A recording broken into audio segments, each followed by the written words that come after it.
Jika kamu menemukan video ini, itu bukan kebetulan. Mungkin jiwamu sudah dipanggil sejak lama. Dan hari ini, leluhurmu ingin kamu mendengar ini. Pernahkah kamu merasakan bisikan yang tak terdengar, tapi membuatmu diam sejenak? Atau tiba-tiba air matamu menetes, padahal tidak ada hal yang menyedihkan? Itu bukan kelemahan. Itu adalah tanda bahwa kamu terhubung dengan sesuatu yang lebih besar. Mereka melihatmu. Mereka yang namanya mungkin tidak pernah kau dengar. Wajahnya pun tak ada dalam album keluarga. Tapi mereka ada. Mereka berjalan sebelum kamu. Mereka menanamkan harapan ke dalam darahmu. Dan kini, saat kamu mulai bangkit, mereka tersenyum. Kamu tidak sendirian. Setiap perjuanganmu tidak pernah sia-sia. Setiap air mata yang jatuh di malam sepi telah disaksikan. Dan kini, mereka tahu kamu sudah siap. Kita sering berpikir bahwa kehidupan dimulai dari kita, bahwa segala pencapaian, luka, cinta, dan perjuangan hanya milik kita seorang.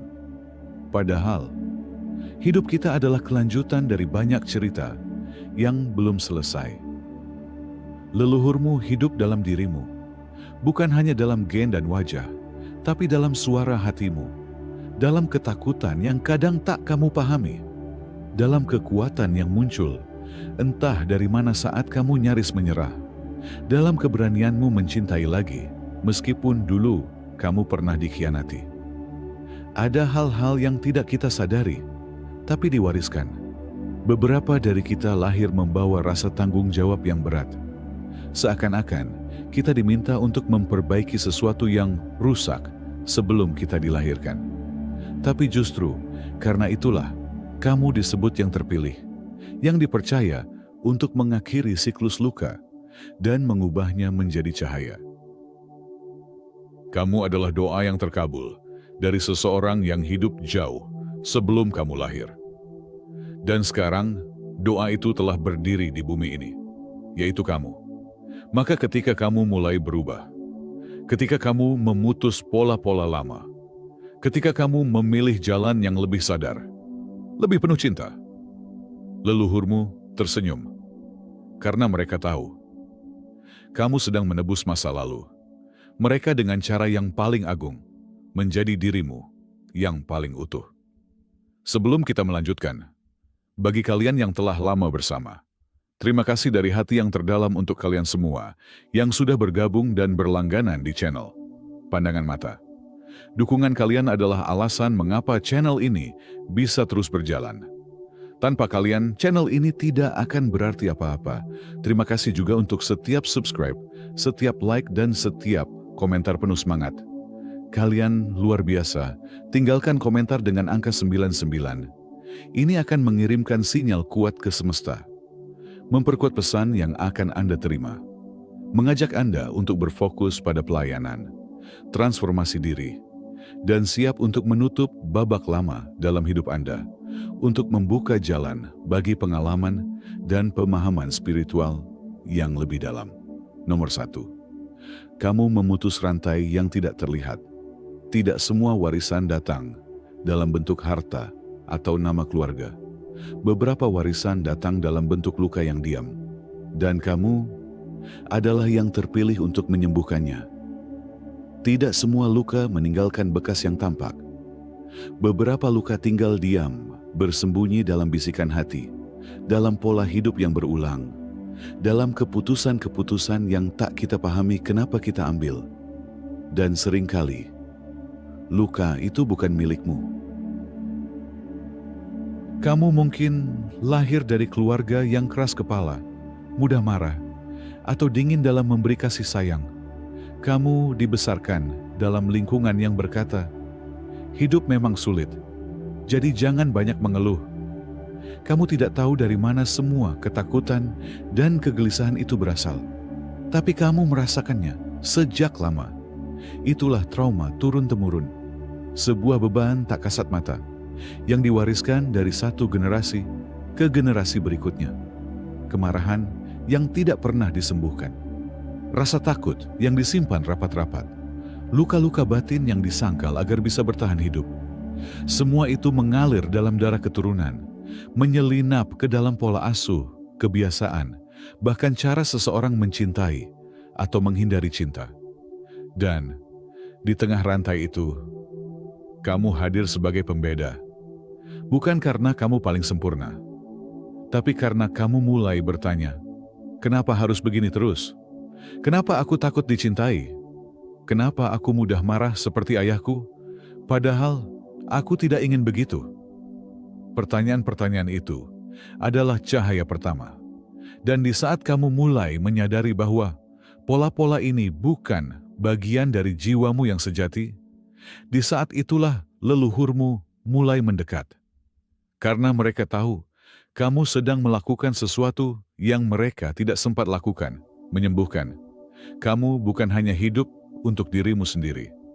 Kamu sedang menutup luka yang telah lama menganga dalam garis keturunanmu. Saat kamu memilih memaafkan, bukan membalas. Saat kamu memilih memahami, bukan menyakiti. Saat kamu memilih terapi, menulis jurnal, menyepi, atau menangis dalam doa, kamu sedang memutus rantai yang tidak terlihat. Rantai yang tak berhasil dipatahkan oleh nenek buyutmu, yang mungkin dulu dipaksa diam ketika hatinya hancur. Rantai yang membungkam kakekmu yang pernah gagal dan memutuskan tak pernah mencoba lagi. Rantai dari ibu atau ayahmu yang terlalu lelah untuk mencintai diri mereka sendiri, sehingga tak tahu caranya mencintaimu sepenuhnya. Dan kini, kamu berdiri sebagai titik akhir dari semua itu. Atau, lebih tepatnya, sebagai titik awal yang baru. Leluhurmu melihatmu dengan penuh takjub, karena keberanianmu bukan hanya menyelamatkan hidupmu, tapi juga menenangkan jiwa mereka yang belum pernah tenang. Mereka bersuka cita, karena kamu tidak mengutuk masa lalu. Kamu memahaminya. Dan dari pemahaman itu, kamu menciptakan cahaya, sebuah babak baru, sebuah warisan baru, sebuah rantai yang tak lagi mengikat tapi membebaskan. Nomor 2, kamu memaafkan tanpa pernah mendapat permintaan maaf. Tidak semua orang akan meminta maaf atas luka yang mereka tinggalkan. Beberapa bahkan tidak sadar telah menyakitimu. Yang lain memilih diam, menyangkal, atau melanjutkan hidup seperti tak terjadi apa-apa. Dan kamu tetap membawa luka itu sendiri, bertahun-tahun lamanya. Luka seperti ini adalah luka yang tidak berdarah, tapi membentuk cara kita berpikir, mencintai, dan mempercayai orang lain. Luka yang diam-diam membuatmu menjauh, membentengi diri, dan merasa tidak layak dicintai. Tapi justru dalam keheningan dan keterasingan itu, jiwamu tumbuh. Leluhurmu melihat semua itu.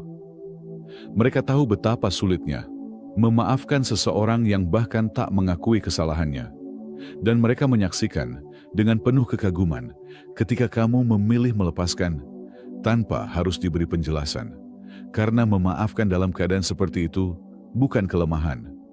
Itu adalah tanda bahwa jiwamu telah naik kelas. Bahwa kamu tidak lagi menunggu orang lain bertanggung jawab untuk memulai penyembuhanmu. Kamu mengambil alih.